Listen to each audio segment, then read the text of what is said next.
आप सभी को मेरा नमस्कार। मैं रोहित मिश्रा आप सभी का स्वागत करता हूं अपने महाविद्यालय के ऑनलाइन प्लेटफॉर्म पर। आज हम आपको पढ़ाएंगे rainfed and dry land agriculture, और इसके अंदर जो मेरा टॉपिक है वो है rainfed and dry land agriculture objective of rainfed and dry land agriculture and techniques. ठीक है, यानी कि वर्षा आधारित एवं शुष्क भूमि कृषि के उद्देश्य एवं तकनीकी। ठीक है, अभी पिछली क्लास में हमने पढ़ा था इसका इंट्रोडक्शन, ठीक है, कि रेनफेड एग्रीकल्चर क्या होता है और ड्राई लैंड एग्रीकल्चर क्या होता है। तो आज की क्लास में हम पढ़ेंगे objective of rainfed and dry land agriculture and techniques. ठीक है, वर्षा आधारित खेती एवं शुष्क कृषि के क्या उद्देश्य हैं और इसकी क्या तकनीकी है, इसके बारे में आज हम आपको डिटेल से पढ़ाएंगे। तो आइए अपने सेशन को स्टार्ट करते हैं। वर्षा आधारित एवं शुष्क भूमि कृषि के उद्देश्य की बात की जाए तो इन कृषि प्रणालियों के प्रमुख उद्देश्य निम्नलिखित हैं। उपलब्ध वर्षा जल का अधिकतम उपयोग करना। ठीक है, जो उपलब्ध वर्षा का जल है उसका अधिकतम उपयोग करना। मिट्टी की नमी का संरक्षण करना। सूखे की स्थिति में स्थिर का उत्पादन करना। ठीक है, तो वर्षा जल का अधिकतम उपयोग करना। तो सबसे बड़ी चुनौती जो होती है शुष्क भूमि खेती, शुष्क क्षेत्रों की, ड्राई लैंड एग्रीकल्चर की और रेनफेड एग्रीकल्चर की, ठीक है, कि वर्षा जल का संरक्षण करना, क्योंकि वहां पर क्या है कि अदर सिंचाई के साधन नहीं उपलब्ध होते हैं, केवल वहां पर जो है वो वर्षा आधारित खेती होती है। तो बरसात के समय में जब ज़्यादा बरसात होती है तो उस पानी को जो है वो संरक्षित कर लेना चाहिए तालाबों में। ठीक है, तो वहां पर जो है वो उन तालाबों में इसको एकत्रित कर लिया जाता है और ऑफ सीजन में जब बरसात खत्म हो जाती है तो फिर उसी पानी को यूज़ किया जाता है। तो इस कंडीशन में जो है अगर हम जल का अच्छी प्रकार से अच्छी टेक्निक से संरक्षित करते हैं तो उसे हम दो या दो से अधिक फसलों को हम वो एक वर्ष में ले सकते हैं। जब हमारे पास पानी रहेगा तो हम एक फसल के बजाय 2 फसल या 3 फसल जो है वो अधिकतम ले सकते हैं। तो इस प्रकार से जो है वो पैदावार जो है वो ज़्यादा से ज़्यादा फसलें हम एक वर्ष में ले सकते हैं और किसान की जो आमदनी है वो उसमें वृद्धि होगी। ठीक है, मिट्टी की नमी का संरक्षण करना। तो जो मृदा की नमी है उसको संरक्षित करते हैं किस प्रकार से, जैसे कि मल्चिंग के माध्यम से या फिर तालाबों में पॉन्ड लाइनर बिछा के, ठीक है, मल्चिंग के माध्यम से, और जो मृदा की नमी है उसमें तमाम प्रकार की जो ड्राई लैंड एग्रीकल्चर की टेक्निक्स हैं उनको अपना करके हम जो है मिट्टी की नमी को संरक्षित करते हैं। सूखे की स्थिति में भी स्थिर उत्पादन प्राप्त करना, मतलब कि जैसे सूखा अगर जब सूखे की स्थिति है, ठीक है, मान लीजिए सूखा पड़ जाता है तो उस कंडीशन में भी जो है स्थिर जो है वो उत्पादन प्राप्त करना, ये भी इसका प्रमुख उद्देश्य है। ठीक है, प्राकृतिक संसाधनों का संरक्षण करना। जो भी नेचुरल रिसोर्सेज हैं, प्राकृतिक संसाधन हैं, जैसे कि मृदा हो गया, जल हो गया, ठीक है, और भी तमाम प्रकार के जो संसाधन हैं उसका सही रूप, खनिज तत्व हो गया, उन संसाधनों का जो है वो संरक्षित करना और उसको सही उपयोग करना, ये भी इसका उद्देश्य है।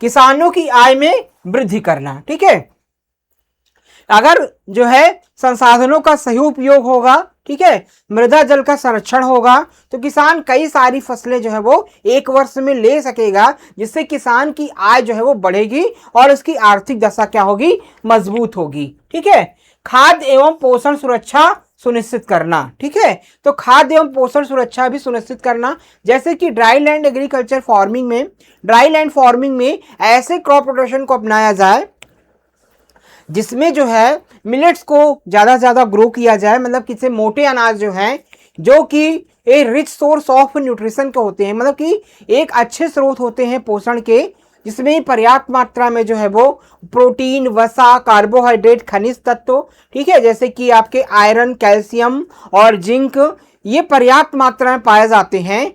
तो इस प्रकार के खाद्यान्न को, इनका संरक्षण करना, इनको उगाना और पोषणीय मान को, ठीक है, और पोषण सुरक्षा को बनाए रखना, ये भी इनका मुख्य उद्देश्य होता है। ठीक है, पर्यावरण संतुलन बनाए रखना, मतलब कि पर्यावरण के संतुलन को बनाए रखना, ठीक है, उचित मात्रा में हर्बिसाइड्स, इंसेक्टिसाइड और केमिकल फर्टिलाइजर्स का यूज करना, जिससे कि पर्यावरण का संरक्षण बना रहे, तमाम प्रकार के जो लाभदायक कीट वगैरह हैं उनकी संख्या भी मेंटेन रहे। तो ये सारे इसके मुख्य उद्देश्य हैं, टिकाऊ एवं जलवायु अनुकूल कृषि को बढ़ावा देना। ठीक है, मतलब कहने का मतलब है कि सस्टेनेबल और एग्रीकल्चर और क्लाइमेटिक कंडीशन को इंक्रीज करना। सस्टेनेबल एग्रीकल्चर का मतलब कि ज्यादा से ज्यादा जो है वो जो टिकाऊ कृषि है, ठीक है, जो हमारी प्राचीन खेती है, हमारी प्राचीन धरोहर है, उसको जो है वो प्रमोट करना। ठीक है, कि जैसे कि जो है तमाम प्रकार के जो है जो टिकाऊ कृषि है, मतलब कि जैसे कि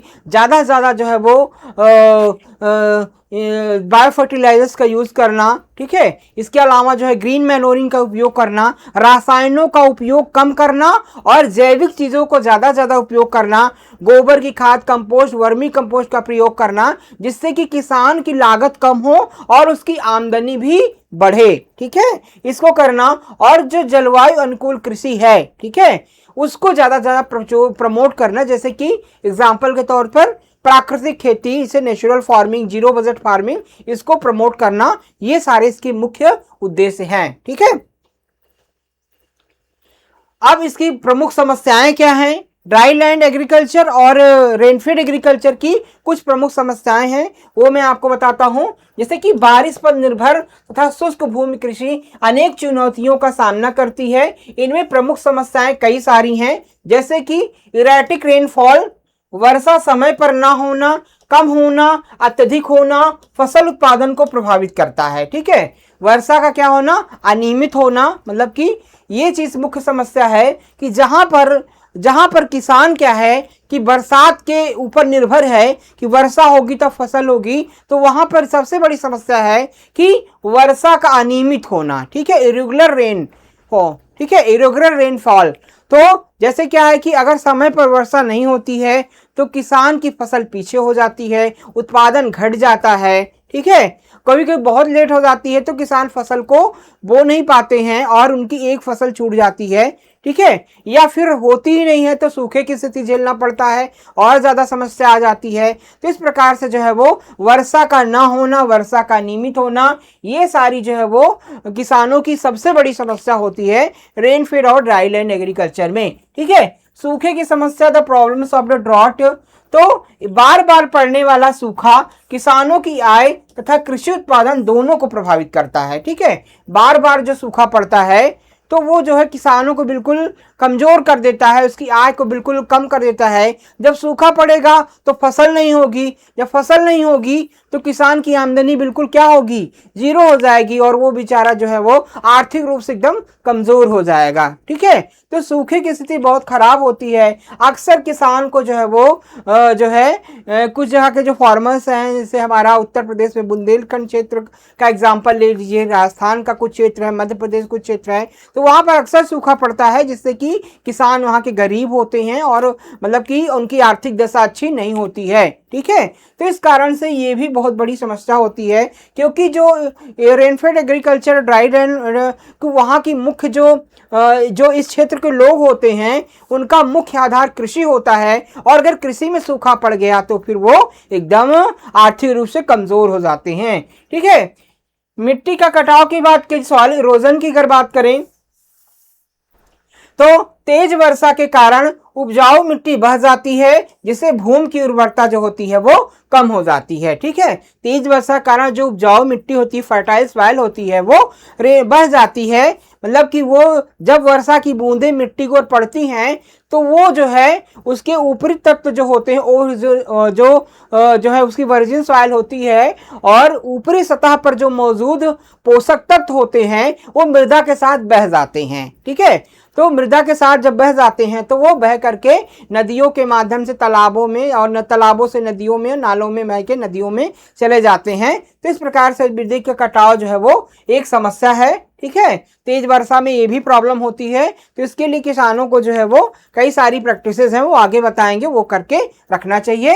तो उपजाऊ जो मृदा होती है वो कट करके बह जाती है, ये भी एक मुख्य समस्या है। ठीक है, नमी की कमी, लैक ऑफ मॉइस्चर, मिट्टी में पर्याप्त समय तक नमी न रहने से पौधों की वृद्धि प्रभावित होती है। ठीक है, तो लैक ऑफ मॉइस्चर, तो मिट्टी में पर्याप्त मात्रा में अगर नमी नहीं है, ठीक है, मिट्टी में अगर पर्याप्त मात्रा में नमी नहीं है तो भी जो है ये समस्या आती है। ठीक है, अगर पर्याप्त मात्रा में नमी नहीं है तो फिर किसान कैसे बीज को बोएगा। और एक चीज जान लीजिए कि यहाँ की जो मृदा होती है उसमें जो है बालू की मात्रा ज्यादा होती है, तो उसमें क्या होता है कि बलुई मृदा में जल धारण क्षमता जो होती है वो कम होती है। ठीक है, तो इस कंडीशन में क्या होता है कि वर्षा तो होती है लेकिन पानी जो है वो संरक्षित नहीं हो पाता है मृदा में। ठीक है, जिससे कि जल्दी सूख जाता है खेत और बुआई जो है वो अच्छे से नहीं हो पाती, होती भी तो नमी के कारण अंकुरण अच्छा नहीं होता है। ठीक है, तो नमी की संरक्षण की समस्या ये भी एक मुख्य समस्या है। सीमित सिंचाई, लिमिटेड इरिगेशन, सिंचाई के साधनों की कमी के कारण किसान पूरी तरह जो है वो वर्षा पर निर्भर होता है। ठीक है, क्योंकि सीमित सिंचाई होती है तो सीमित सिंचाई के कारण जो है किसान पूरी तरह से वर्षा पर निर्भर होता है। और जो है अलग से अगर पौधों को सिंचाई मांगे, अगर जल मांग हुई तो उसको पूर्ति नहीं हो पाती है। ज़्यादा से ज़्यादा गेहूं की फसल हो, जैसे गेहूं मान लीजिए, तो 2 से 3 सिंचाई किसान दे पाता है, जबकि 5 सिंचाइयाँ जो है वो चाहिए। कभी कभी 2 ही सिंचाई में गेहूं जो है वो पैदा करना होता है। तो सिंचाई की समस्या जो है वो सबसे बड़ी समस्या होती है यहाँ पर। तो ये कई सारी मुख्य समस्याएं हैं। ठीक है, इसके अलावा कम उत्पादन, तो इन क्षेत्रों में प्रति हेक्टेयर उत्पादन सिंचित क्षेत्रों की तुलना में कम होता है। ठीक है, क्योंकि जल की कमी होती है, यहाँ पर कम सिंचाई करते हैं तो यहाँ पर जाहिर सी बात है उत्पादन भी कम प्राप्त होता है। ठीक है, आर्थिक जोखिम की बात करें, इकोनॉमिक रिस्क, तो वर्षा असफल होने पर किसानों को आर्थिक हानि होती है और ऋण का बोझ बढ़ जाता है। ठीक है, किसान जो होता है वो ऋण लेकर के जो खेती कर रहा है, बैंक से लोन लिया है, ठीक है, और अगर सूखा पड़ गया, ठीक है, सूखा पड़ गया या वर्षा कम हुई या असमय हुई तो किसान फसल को सही से ग्रो नहीं कर पाता है, फसल से उत्पादन सही प्राप्त नहीं कर पाता है, जिससे उसको आर्थिक नुकसान हो जाता है। ठीक है, उसकी लागत भी नहीं निकल पाती है और वो बैंक लोन को भी नहीं जमा कर पाता है, जिससे कि उसका बहुत बड़ा रिस्क होता है। आप देखते होंगे अक्सर किसान जो है वो आत्महत्या कर लेते हैं। तो यही सारे कारण होते हैं कि रिस्क की बहुत बड़ी चांस है, मतलब आर्थिक जोखिम का बहुत बड़ी समस्या वहां पर होती है। ठीक है, अब बात करेंगे वर्षा आधारित एवं शुष्क भूमि कृषि की उन्नत तकनीकें, advance technique for the rain fade agriculture.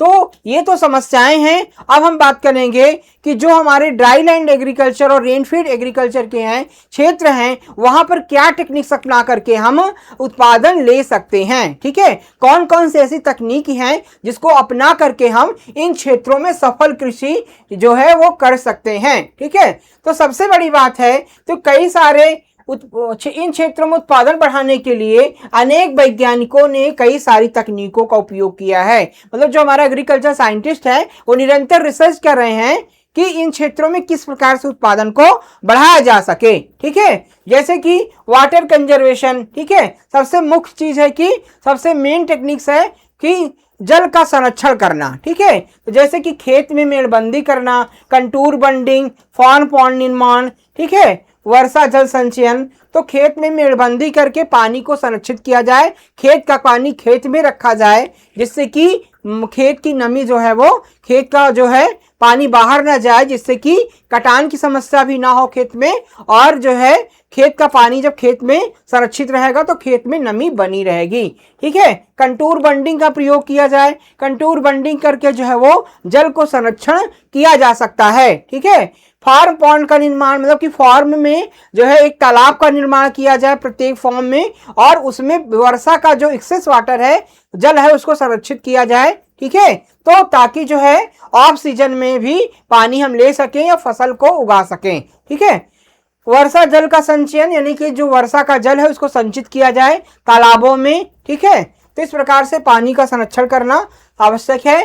Check dam का निर्माण, अपने जो खेत है फार्म में चेक डैम का निर्माण करके पानी को रोका जाए। ठीक है, जैसे कि पानी जो होता है वो एक्सेस वाटर तालाबों में, नदियों में बह जाता है, मतलब कि नदियों में, नालों में बह जाता है, तालाबों में संरक्षित होता है, तो तालाबों में, नदियों में बह जाता है, उसे चेक डैम का निर्माण करके उसे रोका जाए। ठीक है, नमी का संरक्षण बात करें तो खेत में जो नमी है उसको कैसे संरक्षित किया जा सकता है, जैसे कि मल्चिंग करके, ठीक है, जैसे कि पलवार बिछा करके, चाहे पॉलीथीन सीट हो जो है, या फिर जो है वो जो है जैसे कि घास फूस या फिर बाई प्रोडक्ट हो किसी चीज की, उसका मल्चिंग किया जाए जिससे कि जो है जल जो है वो संरक्षित रहे, ठीक है। न्यूनतम जुताई की जाए, मतलब कि मिनिमम टिलेज किया जाए इसके भी, जिससे कि जो है पानी का लॉस जो है वो कम हो। गहरी जुताई किया जाए, मतलब डीप प्लॉइंग किया जाए जिससे कि नमी को संरक्षित रखा जा सके। अवशेष प्रबंधन किया जाए, तमाम प्रकार के जो वेस्टेज निकलते हैं भाई, जो है फसल के अवशेष निकलते हैं, उनको जो है उसी खेत में रखा जाए, संरक्षित किया जाए, ठीक है, जिससे कि नमी खेत की बनी रहे। तो इस प्रकार से नमी को संरक्षित किया जाता है। उन्नत बीज, इंप्रूव्ड सीड, ठीक है, उन्नत सीड बीजों का बुआई के लिए प्रयोग करना चाहिए, यानी कम अवधि में पकने वाला तथा सूखा सहनशील किस्मों का प्रयोग किया जाता है, ठीक है। तो इन क्षेत्रों में कम समय में तैयार करने वाले बीजों का प्रयोग किया जाता है बुआई के लिए, एवं उन्नतशील प्रजातियां जो होती हैं, ठीक है, जो कि आपके सूखा सहनशील यानी ड्रॉट रेजिस्टेंस वैरायटीज को इस क्षेत्र में ग्रो करना चाहिए, जिससे कि उनकी सहनशीलता ज्यादा हो सूखे के प्रति और सूखे क्षेत्र में वो अच्छा उत्पादन दे सकें, ठीक है। इसके अलावा संतुलित उर्वरक प्रबंधन, बैलेंस फर्टिलाइजर मैनेजमेंट, ठीक है, बैलेंस फर्टिलाइजर मैनेजमेंट, मृदा परीक्षण के आधार पर उर्वरकों का संतुलित उपयोग उत्पादन बढ़ाने में सहायक होता है, ठीक है। तो मृदा परीक्षण के आधार पर उर्वरकों का संतुलित उपयोग जो होता है वो उत्पादन बढ़ाने में काफी हेल्पफुल होता है, ठीक है। खरपतवार नियंत्रण, समय पर खरपतवार नियंत्रण करने से मिट्टी की नमी और पोषक तत्वों की बचत होती है, ठीक है। अगर समय पर हम खरपतवार को नियंत्रित कर रहे हैं और मिट्टी की नमी को संरक्षित कर रहे हैं तो पोषक तत्वों की क्या होती है, बचत होती है, ठीक है। तो खरपतवार क्या करते हैं कि फसल के साथ कंपटीशन करते हैं, फसल के जो पोषक तत्व हैं उनके साथ कंपटीशन करते हैं, मृदा के साथ, नमी के साथ, ठीक है। तो इस प्रकार से खरपतवार को निकालने से क्या होती है, वो नमी हमारे फसल को प्राप्त होती है, ठीक है, वो पोषक तत्व हमारे फसल को प्राप्त होते हैं जो कि खरपतवार ले लेते हैं, ठीक है। तो इस प्रकार से जो है खरपतवारों को वीडिंग करना चाहिए, समय समय पर निराई गुड़ाई करके जो है उनको निकालते रहना चाहिए, ठीक है।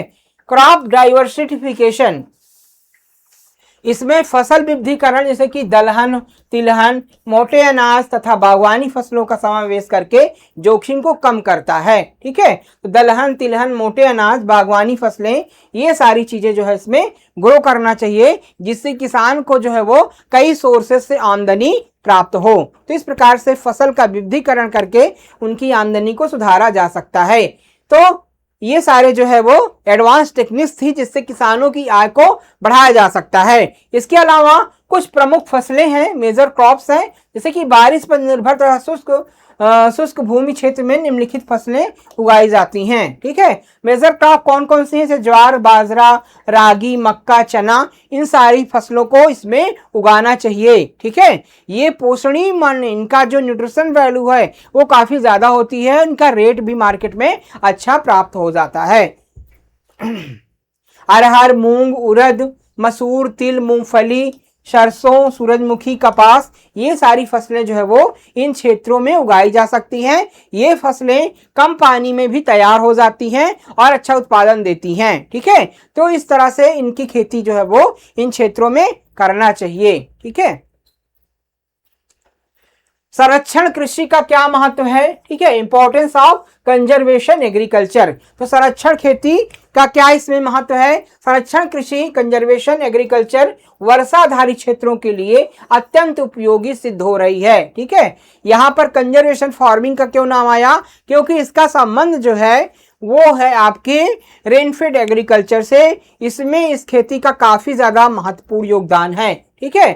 कंजर्वेशन एग्रीकल्चर, न्यूनतम जुताई, फसल अवशेषों का संरक्षण, फसल चक्र अपनाया जाता है, इसे मिट्टी की उर्वरता बनी रहती है और जल संरक्षण होता है, उत्पादन भी स्थिरता से होता है, ठीक है। तो संरक्षण खेती वह खेती होती है जिसे कम से कम जुताई से, ठीक है, जो है कम से कम जुताई पर मृदा की नमी को संरक्षित करके तमाम प्रकार के जो एग्रोनॉमिकल प्रैक्टिसेस हैं, ट्रेडिशनल प्रैक्टिसेस हैं, जैसे कि मल्चिंग वगैरह करके फसलों के अवशेष को उसी में जो है मिट्टी में दबा दिया जाता है, काट के उसकी मल्चिंग कर दी जाती है।